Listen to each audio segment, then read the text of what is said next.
A flight attendant stabs a black CEO in the neck with a pen, unaware his elite security team sits just 2 rows behind, ready to act. Join our channel and hit subscribe because only those who believe no black leader should face violence at 30,000 feet will do it. Before this story begins, Xavier Rhodes moved through Skyline Air's private terminal with practiced composure that barely masked the storm brewing beneath his calm exterior.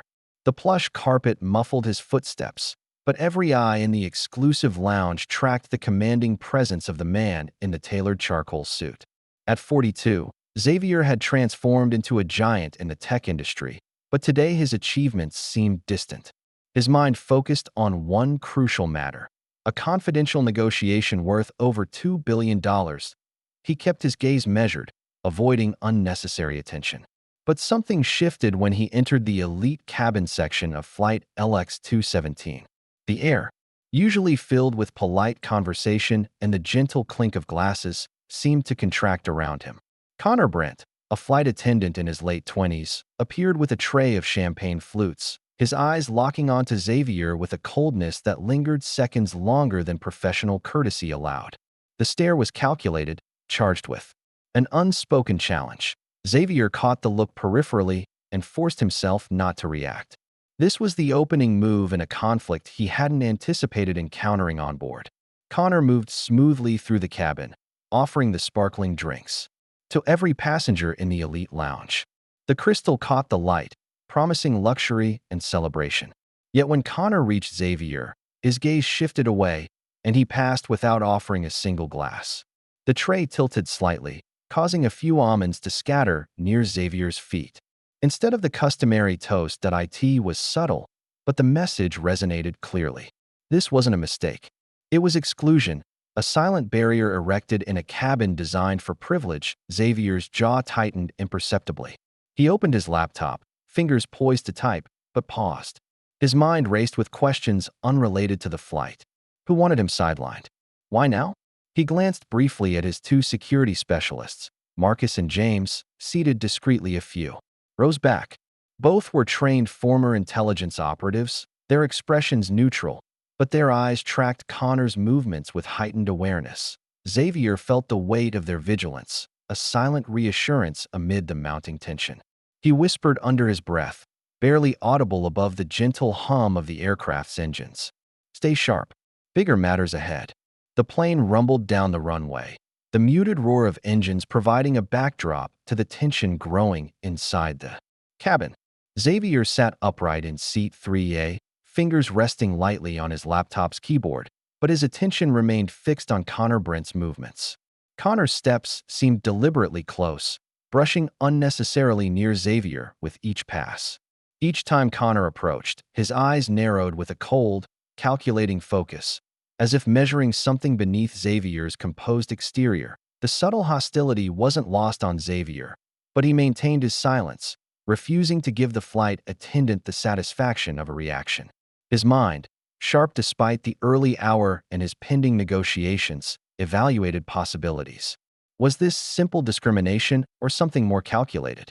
The chill crawling up his spine suggested the latter. Mid-flight, the cabin lights dimmed.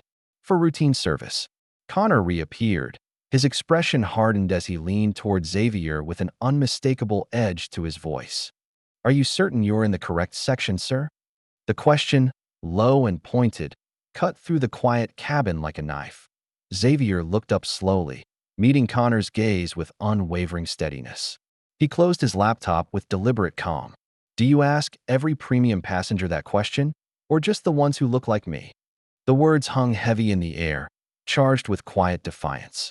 Connor scoffed, a bitter curl to his lip, and without responding, turned sharply and walked away. The air between them crackled with unspoken threats. Watching from several rows back, Marcus and James exchanged a brief glance. James's hand moved beneath his jacket in a smooth, measured motion, not drawing a weapon but signaling readiness. Their training told them this was beyond ordinary tension. Danger was imminent. 10 minutes later, the quiet murmur of the cabin shattered again. Connor appeared with a silver tray, his face locked in a mask of cold professionalism. Complimentary. Almonds, he said flatly, extending the tray forward. But as it tilted, almonds spilled across Xavier's lap, scattering over his charcoal trousers and onto the pristine carpet below. The gesture was calculated, humiliating in its intent. Xavier remained still, feeling the nuts scatter across his expensive suit. His voice, steady despite rising anger, cut through the mounting tension. "You've made your point. No need for theatrics." Connor's jaw clenched, muscles tight with barely concealed rage. "Not yet. I haven't," he replied, voice low and dangerous then. A glint, a sudden flash of something sharp in Connor's right hand. The moment stretched, frozen in time as realization dawned on those nearby. Before anyone could move, Connor lunged forward with brutal speed. The pen he wielded struck true, stabbing into Xavier's neck. Blood blossomed instantly, dark and vivid. Against the white shirt beneath his jacket, screams erupted, passengers gasping in shock and fear. Chaos exploded like a thunderstorm in the confined space. Connor leaned in close, voice barely a hiss above the din. "You're not better than me." James vaulted over the seat before the tray hit the floor. His movements were swift, precise, and unforgiving, trained muscle memory from years of covert operations taking control in a fraction of a second. Without hesitation, he launched himself behind Connor, wrapping his arms around the younger man's torso and driving him backward with a sudden force that slammed Connor's body hard against the overhead compartment. The metal resonated with a sharp clang, pulling a collective gasp from surrounding passengers. The confined space magnified the chaos, a tight pocket of tension where every second stretched like eternity. Marcus, reacting with equal speed, knelt beside Xavier, whose breathing had become shallow and labored. His hands trembled, slick with fresh blood seeping from the stab wound in his neck, staining his crisp white collar a dark, ominous red. Marcus pressed firmly over the wound, applying pressure without causing further pain. His face was set, jaw clenched in grim determination. Around them, murmurs of shock and fear swelled. Passengers whispered prayers, clutching each other or ducking instinctively to avoid the violence. The plane jolted suddenly as turbulence struck, sending drinks spilling and a baby's cry piercing the charged silence. Over the intercom, the co-pilot's voice cut through with practiced calm. "Remain seated. Medical emergency in progress." But calm was a fragile illusion on this metal vessel, suspended miles above the ground. Connor struggled fiercely under James's unyielding grip. His face twisted with rage and desperation, eyes wild and darting like a trapped animal. "He's a fraud. He doesn't belong here," he spat, words raw with venom. James's grip tightened, muscles flexing beneath his jacket as he held Connor firmly. Controlling every violent twitch and thrash, Xavier's gaze flickered upward, his mind racing through pain and adrenaline.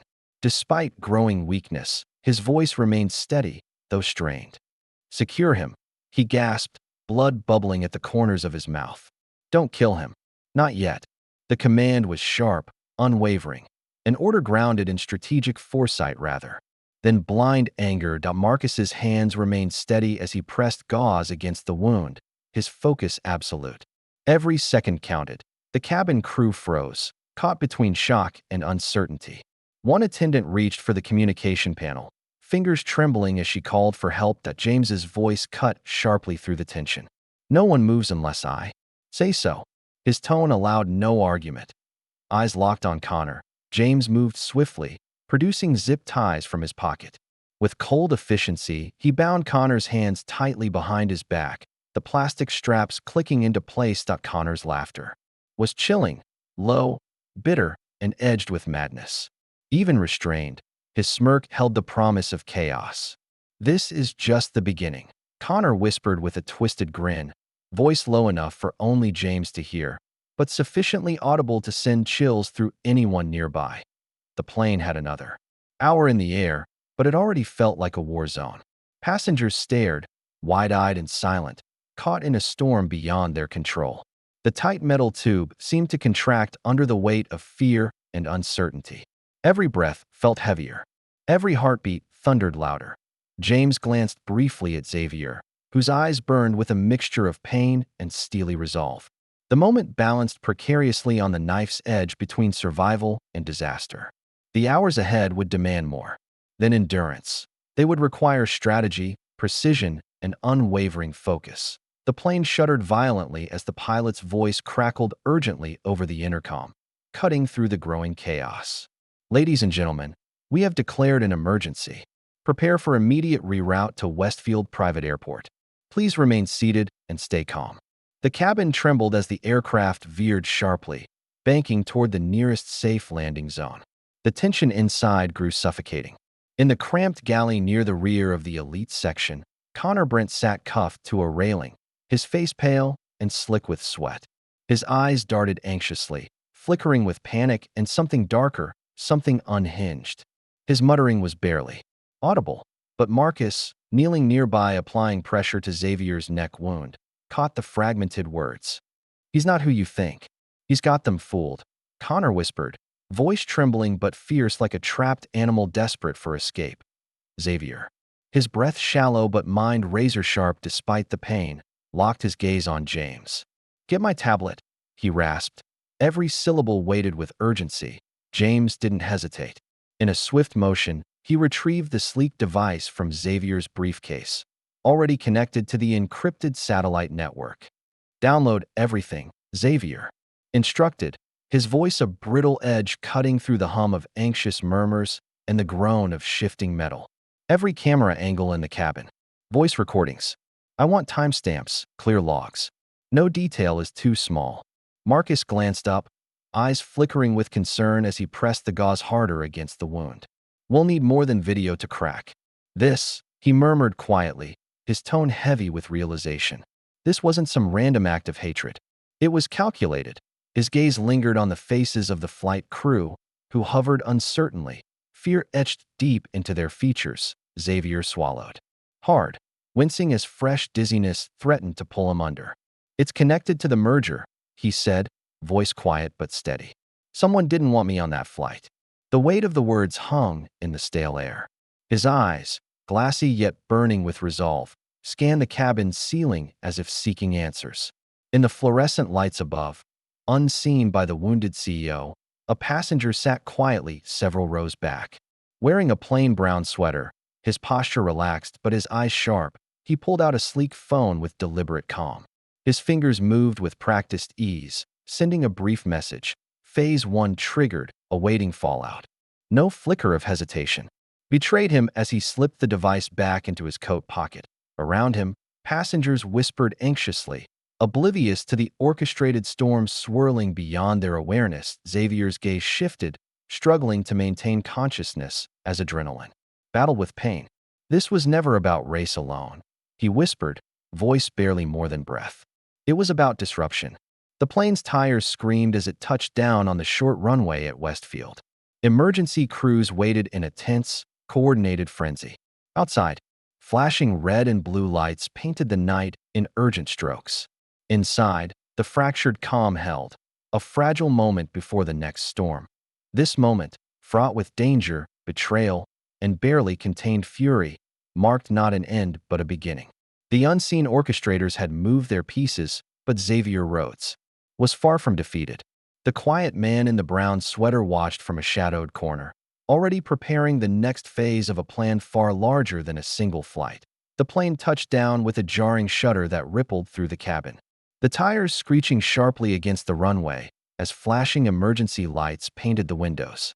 Medics surged forward, sliding open the rear door with practiced urgency, their faces taut with determination.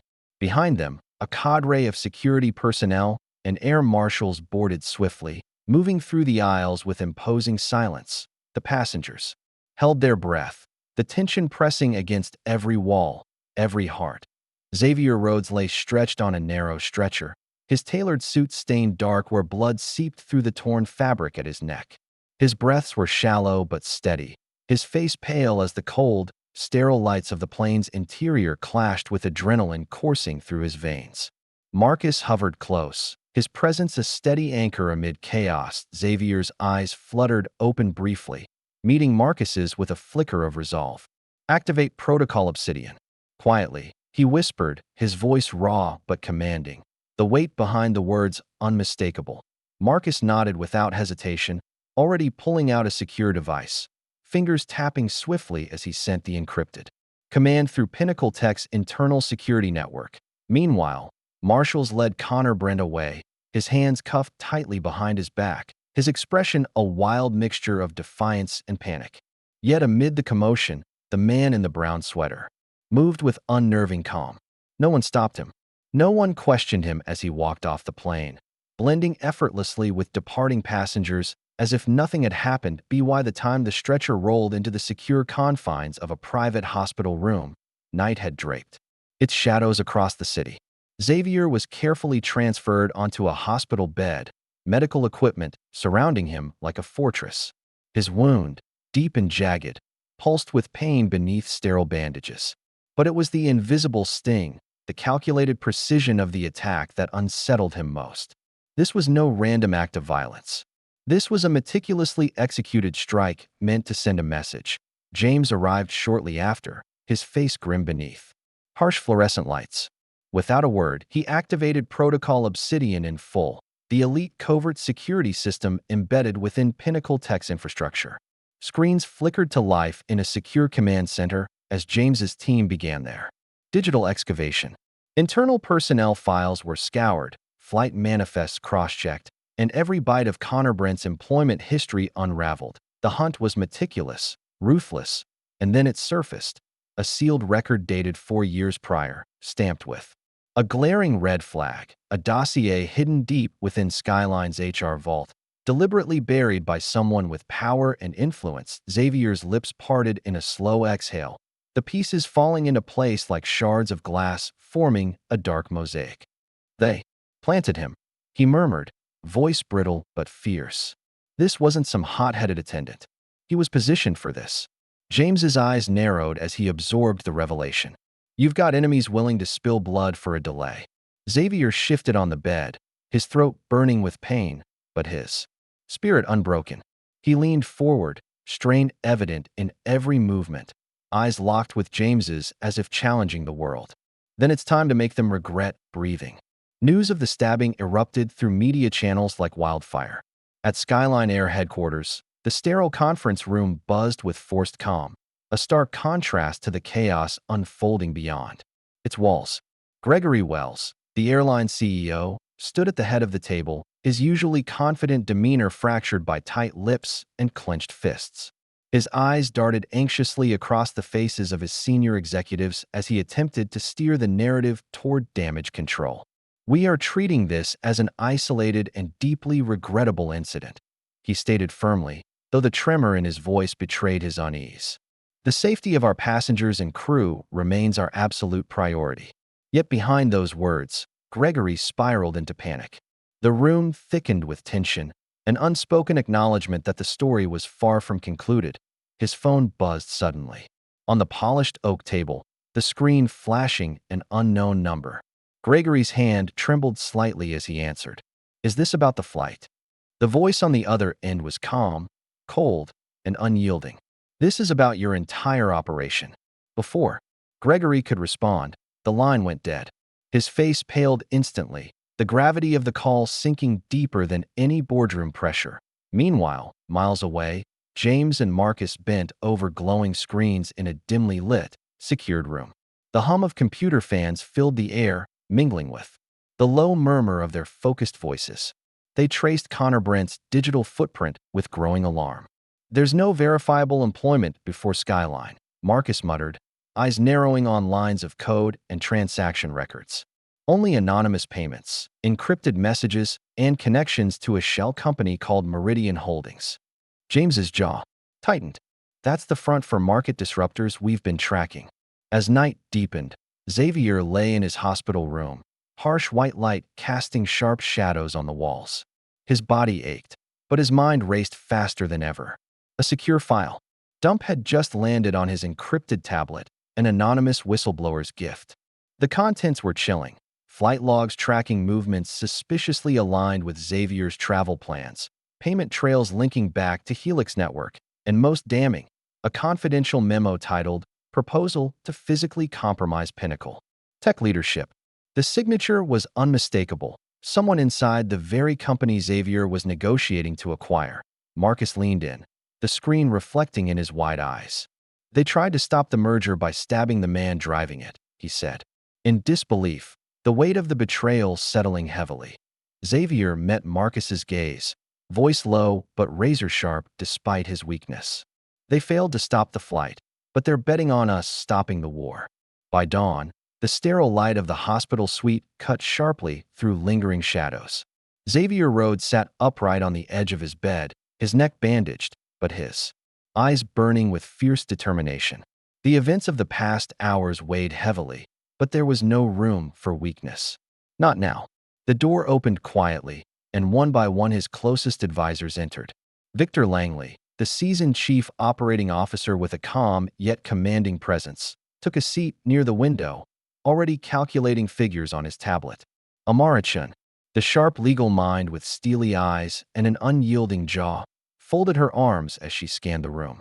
Finally, Eli Winter, the young cybersecurity lead whose nimble fingers had already begun tracing digital threads, positioned himself at a makeshift command station. Xavier didn't waste a second. "We move fast," he said, voice steady but urgent. "Isolate the threat, pinpoint every link, every player. We expose the collaborators. Then we hit back where it hurts, financially, legally, strategically." His gaze swept the room, commanding.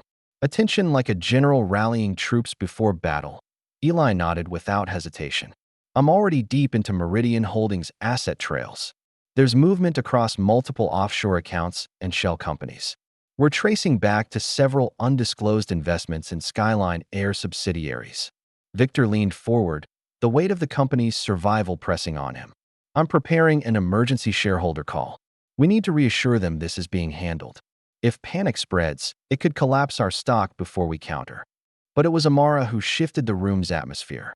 Her voice was low but laced with cold fire. "There's more. Skyline isn't just negligent, they're complicit." She slid a file across the table. "Look at this." The group gathered as Amara pointed to a 2022 external audit report. It warned of extremist infiltration through third-party hires, named Connor Brent specifically. But instead of addressing it, Skyline shelved the report. Worse, they promoted him. Her eyes locked with Xavier's. They knew exactly what was brewing and did nothing until it drew blood. A dark tension filled the air. Xavier's jaw tightened as he absorbed the betrayal. This wasn't just corporate oversight. This was deliberate. He turned to James, who had silently entered behind the group, his presence a steady shield. "Get the press release ready. We're not hiding this. We're weaponizing the truth." As the team launched into coordinated action, legal, drafts, cyber tracking, communications outreach, the scene shifted beyond the hospital walls. Outside, a black sedan idled discreetly across the street. Inside, the man in the brown sweater gripped his phone tightly, eyes narrowed with impatience. He spoke quietly but with icy precision. "He's recovering quicker than expected. Activate secondary protocol. Remove witnesses." His voice held no emotion, just cold calculation. His thumb hovered briefly over the screen before he whispered a final, chilling command. "Erase everything north of Meridian." Within 12 hours, the fragile veil of safety around Xavier Rhodes's operation shattered. Two whistleblowers who had risked everything to deliver damning evidence were discovered unconscious in a dimly lit hotel room. Both alive, but the pallor of their skin and the sluggishness of their breathing betrayed heavy sedation. The door bore no signs of forced entry. Nothing was stolen, no valuables, no documents. Instead, a chilling message was scrolled on the bathroom mirror in soap. "This isn't business. It's balance." The cryptic phrase echoed like a dark omen in Xavier's mind, a warning that the forces behind the attack wanted truth buried, silence before it could ignite public outrage. The sterile hotel room was bathed in cold fluorescent light. Emergency personnel hovered nearby, speaking in hushed tones as they monitored the men's vital signs. Outside, the quiet night was deceptive. A storm was building. The attack on the whistleblowers was a message not only to them, but to Xavier himself. Tread carefully or be erased. Xavier sat alone in his hospital room, the weight of the latest assault pressing down like a physical force. His neck still throbbed from the stabbing, his voice from strain.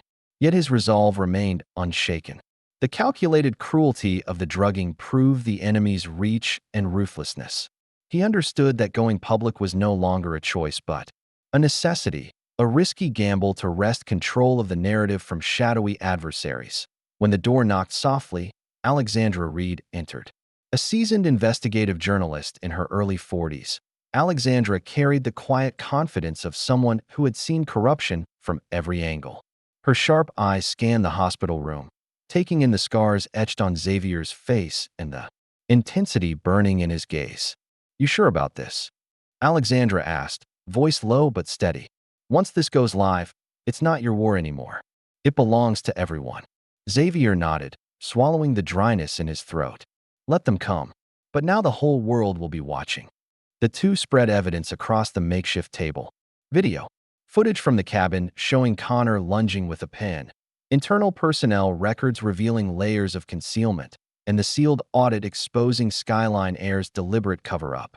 Alexandra's fingers trembled slightly as she loaded files onto her secure device, the gravity of the moment settling over both like a tangible weight. As night deepened, Alexandra released the exposé digitally under a headline that sliced through. The noise, violence at 36,000 feet, the corporate conspiracy to silence innovation. Within hours, the story spread across news platforms, social media, and discussion forums. The video footage, raw, unfiltered, and terrifying, captured Connor's violent attack in stark detail. Public outrage erupted instantly, but it wasn't only the act of violence that ignited fury. It was the calculated silence and complicity that followed. Skyline's terminals. Protests swelled into a tide of voices demanding justice. Signs reading "Accountability now" and "No more cover-ups" bobbed like waves of defiance. Former employees stepped forward, emboldened by the revelations, leaking additional files that revealed systemic neglect and intimidation tactics. Each new disclosure fanned the flames of outrage, exposing a company willing to sacrifice lives to protect profits. Back in the hospital, Xavier watched news feeds on his tablet. The atmosphere was electric, charged with a collective hunger for truth and change. Yet beneath his hardened exterior, a knot of tension tightened in his chest. He knew the battle was far from over. The forces opposing him were powerful, hidden, in shadows deeper than he had imagined. The message left on the mirror echoed relentlessly. Balance, not business. This was a warning that every move now carried a dangerous cost. The night wore on, a restless vigil under sterile lights. Xavier clenched his jaw and whispered to himself. The fire has left the cabin and is now burning. Down the tower, the fallout rattled Skyline Air's already fragile foundation like an earthquake. The airline stock plummeted overnight, shaking investor confidence to its core. At the center of the storm, Gregory Wells, Skyline's CEO, found himself cornered and desperate. His attempt to resign was swiftly rejected by the board, forcing him instead into a high-stakes interrogation before the Transportation Ethics Committee. The sterile hearing room buzzed with tension, harsh fluorescent lights casting sharp shadows. Across the polished table where Gregory sat, his hands trembling slightly as questions closed in on him. Under mounting pressure, Gregory's composure fractured. He cleared his throat and reluctantly began to unravel the dark web behind Skyline's survival. "We took what was called a strategic compliance loan from a private firm linked to Meridian Holdings," he confessed, his voice thin but steady. "The funds helped us stay afloat during the worst of the pandemic losses." His eyes darted nervously as committee members leaned forward, hungry for more. In exchange, the firm was granted the right to place 3 consultants in key HR and security roles. Connor Brent was one of those placements. The room fell silent, the weight of his admission sinking deep. Meanwhile, far from the committee room, Xavier Rhodes sat in the dimly lit conference room of his secure hospital suite. The sharp glow of his tablet screen illuminated his tired face as he scrolled through the latest files his team had uncovered. Beside him, Marcus leaned forward, eyes narrowing as he spoke softly. "There's something you need to see." Xavier swiped to reveal a digital file labeled Eclipse Protocol. The document was chilling, an intricate, ruthless plan outlining the targeting of 6 CEOs leading minority-led tech and energy companies. Each name was listed with precise details on vulnerabilities, timelines, and methods for disruption. Xavier's own name was etched boldly near the top that he paused, jaw tightening as his eyes scanned the list. But one name stood out, crossed out with a thick red line. Nathan Taylor, CEO of Quantum Fusion. Nathan, Xavier murmured, voice low and edged with unease. Marcus's expression darkened. He died last winter in a helicopter accident. No investigations. No foul play declared. The room felt colder now, the unspoken truth hanging heavy. Xavier clenched his fists on the table, the faint pulse at his throat reminding him of his injury. But his mind raced beyond physical pain. So I wasn't the first, he said, his voice a brittle mixture of anger and grim resolve. The door opened and James stepped inside, his presence steady but urgent. He held a phone in one hand, tapping the screen with intent. "We just received a message," James announced, his tone clipped but serious. "Someone claims to have worked for Eclipse. Wants to talk, but only face to face." The door slid shut behind him with a dull thud, sealing off the cold, windowless room from the rest of the world. The harsh fluorescent lights overhead cast unforgiving shadows across the steel table where Xavier Rhodes sat with a guarded expression. His neck still bore the faint bandages from the recent attack, but his eyes were sharp, piercing the dimness as if trying to unravel secrets hiding in the shadows. The tension was thick enough to suffocate. Minutes passed before the visitor entered, a lean figure in his early 50s, moving with a subtle limp that betrayed years of unseen hardship. His cold, calculating eyes locked onto Xavier as he approached. The man introduced himself simply. Morgan. No last name, no unnecessary words. His voice was calm but carried the weight of bitter experience, as if he carried scars deeper than visible ones that he claimed to be a former intelligence consultant turned corporate operative, a ghost in the shadows who had once worked for Eclipse. "I never agreed to physical elimination," Morgan said, his gaze unwavering.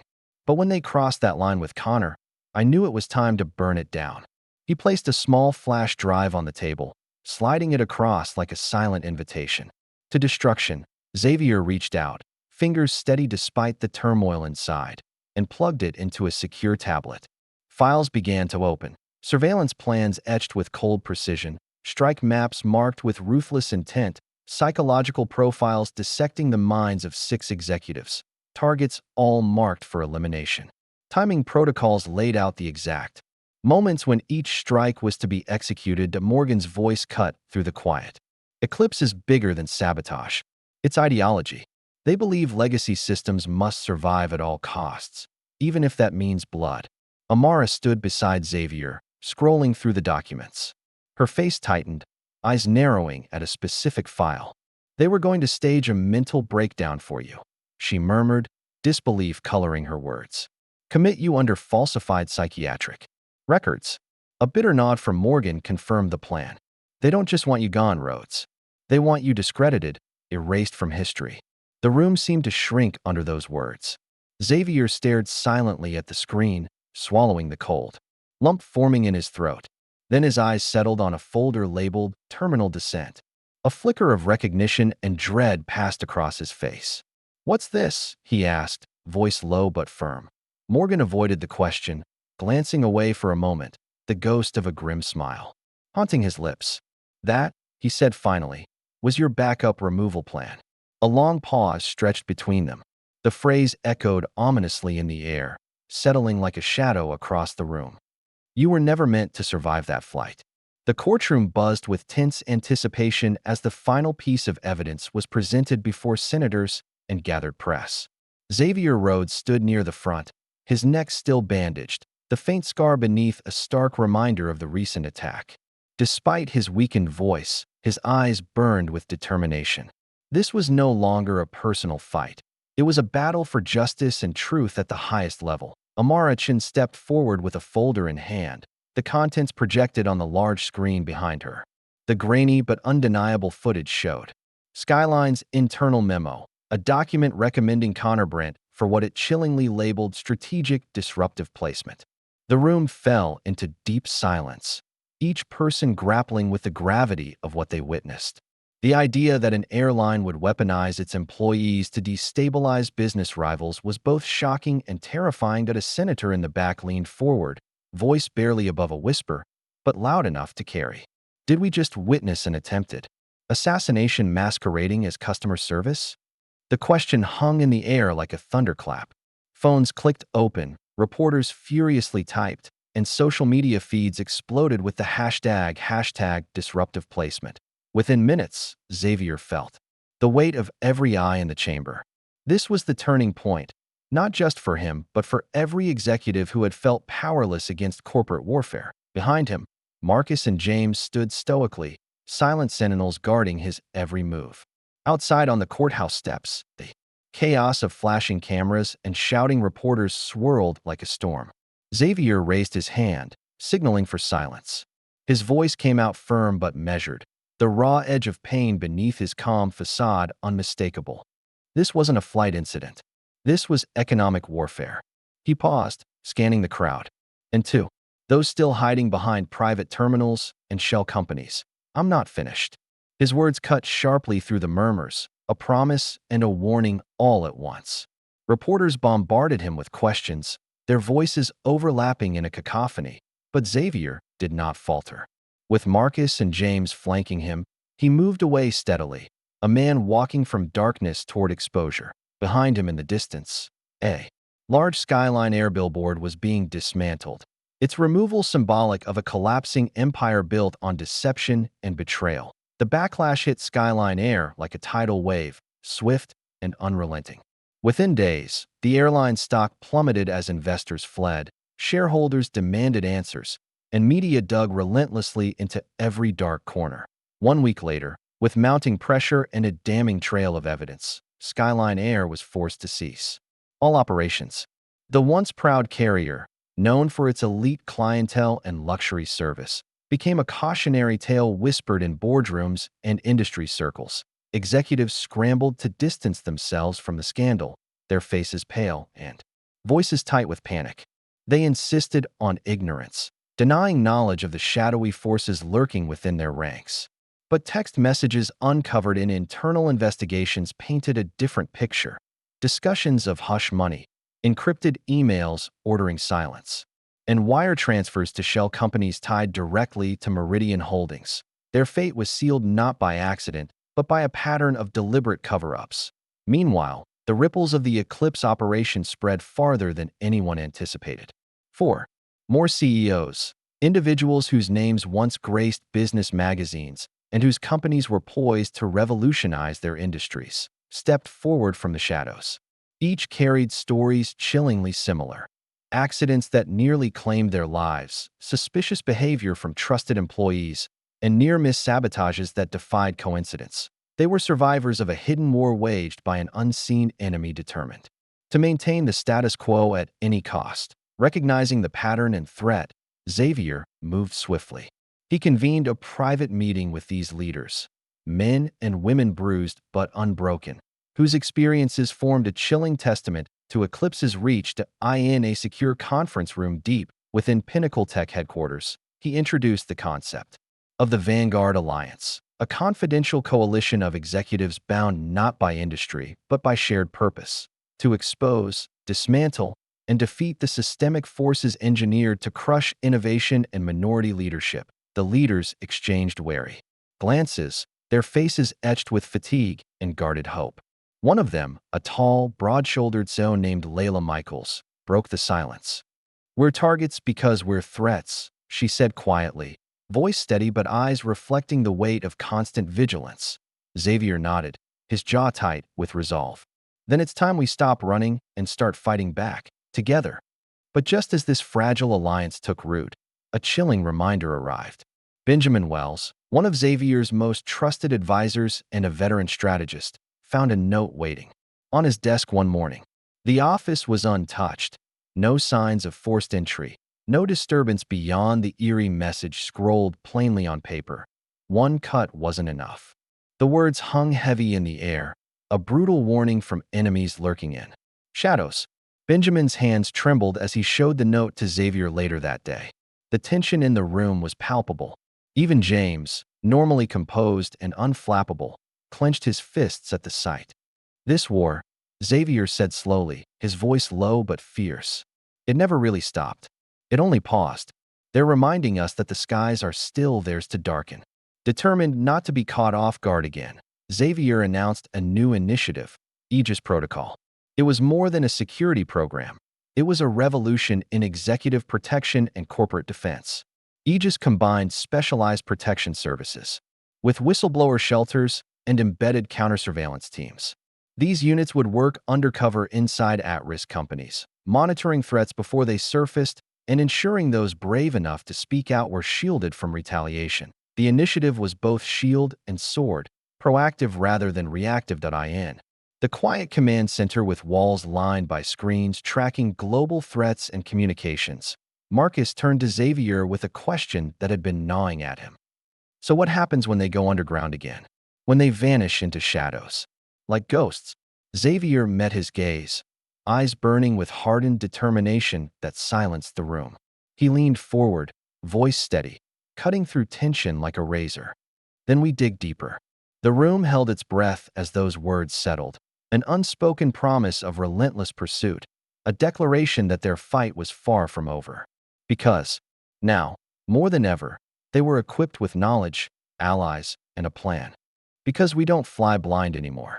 The cold hum of computer servers filled the underground Pinnacle Tech Security Command Center as Xavier Rhodes stood motionless before a bank of monitors.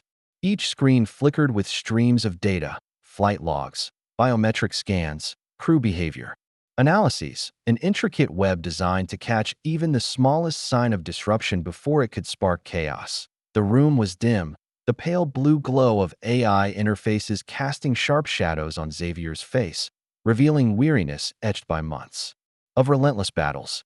His eyes, however, burned with unwavering determination. 3 months had passed since the stabbing on Flight LX-217. Yet the scars remained, not only on his body but within the very fabric of the aviation industry. What had once been a personal nightmare had exploded into a national movement. Behind him, the quiet bustle of analysts and security experts orchestrating the command center's operations contrasted starkly with the violence and betrayal that had set everything in motion.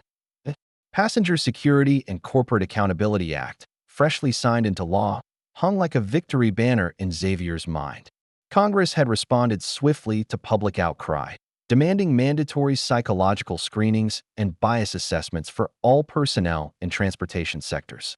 This legislation wasn't just a policy change. It was a seismic shift born from fiery public outrage and strategic pressure from the Vanguard Alliance, the coalition of minority-led companies banding together to reclaim safety and dignity. Skyline Air is permanently grounded.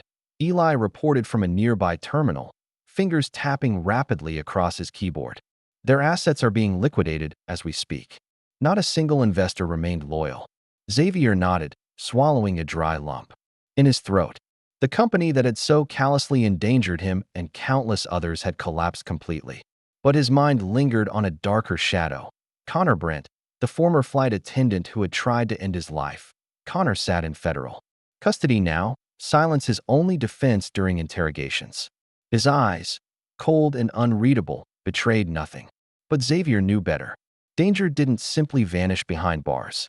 Any word from Morgan? Xavier asked James, his voice steady despite the weight pressing on him. James, tall and sharp-eyed, paused before responding. No trace. After he handed over the terminal descent folder, he disappeared. No calls, no digital footprints. Dead or ghost, we don't know. His jaw tightened. But there's more. The data trail from Meridian leads deep. South American tech syndicates still active, weaving into the network. Xavier's gaze hardened. It's like we shut down one node, but the network remains intact. James's expression didn't waver. Exactly. It's not over. The words hung heavily in the air, a warning and a challenge. Xavier turned away from the screens and walked to his office, the rhythmic clicking of his polished shoes contrasting with the electronic hum of the command center. On his desk sat a small, meticulously crafted model of Flight LX-217. The very plane that had nearly claimed his life. The replica was flawless down to the tiniest detail, the exact seat where the assault happened, the elite lounge insignia. Even the faintest scratch on the wing that he picked it up gently, fingers tracing the contours as memories flooded back. The cold pressure of the pen against his neck, the flash of blood, the chaos and fear. But more than pain, it was a symbol now, a reminder of survival and of the war that had only just begun. Sometimes survival isn't enough. You have to make your survival their warning. 6 months had passed since that fateful day when a pen had pressed sharply against Xavier Rhodes's neck, cutting through more than just skin. It had sliced into his trust, his safety, and the very foundation of his life. Today, the air around him felt different, no longer thick with fear or suspicion. It hummed with quiet determination and newfound purpose. Xavier sat in the window seat of Flight HC-809, operated by Horizon Airlines, the carrier born from his vision alongside the Vanguard Alliance. This was no ordinary flight. There were no exclusive lounges or premium perks here, just transparent security and a commitment to safety that felt revolutionary. The cabin filled with soft murmurs, gentle rustling of newspapers, and occasional clinking of coffee cups. Flight attendants moved deliberately down the aisles, their professionalism apparent but relaxed, each having undergone rigorous Aegis protocol training. They understood the stakes. They knew the eyes of an entire movement watched them. Xavier's security team, Marcus and James, flanked him as always, silent sentinels, vigilant and unyielding. Marcus sat behind him, arms folded across his chest, eyes scanning every face with practiced vigilance. James, conversing casually with a flight attendant, exuded easy confidence that belied the tension simmering beneath. Across the aisle, a young girl tugged gently on her mother's sleeve, her voice a low whisper filled with awe and curiosity. "That's the man from the news story." The mother smiled, her eyes reflecting gratitude and respect. "He's the reason we have safer flights now." Xavier heard the exchange, felt its weight settle around him like a cloak. He said nothing, only nodded slightly, his face calm but his mind alive with memories, each a reminder of how close he had come to losing everything. In his lap rested a thin folder marked Project Firewall, a blueprint for the next chapter of his fight.